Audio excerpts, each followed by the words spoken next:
এই রায়পাড়া গ্রামের নামটা কিভাবে হয়েছে? আপনাদের পরিবারের নাম থেকে আমি যতটুকু জানি যে রায়পাড়া নামটা হয়েছে, রায়বাড়ি থেকে রায়পাড়া। তা আমরা চাই এই ইতিহাস এবং ঐতিহ্য মানুষের মনে প্রাণে হাজার বছর ধরে থাকুক। পিছনের দিকের অবয়ব আমরা একটু পুরাকীর্তিগুলো সংরক্ষণ করা আসলে খুবই দরকার।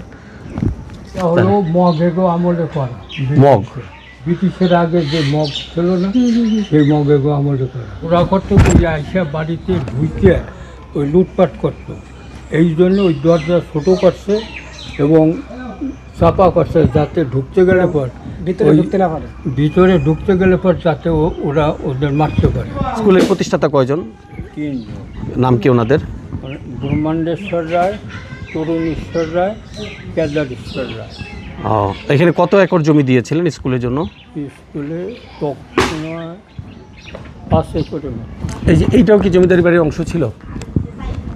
এটা হলো কি মন্দির। ও, এটা মন্দির।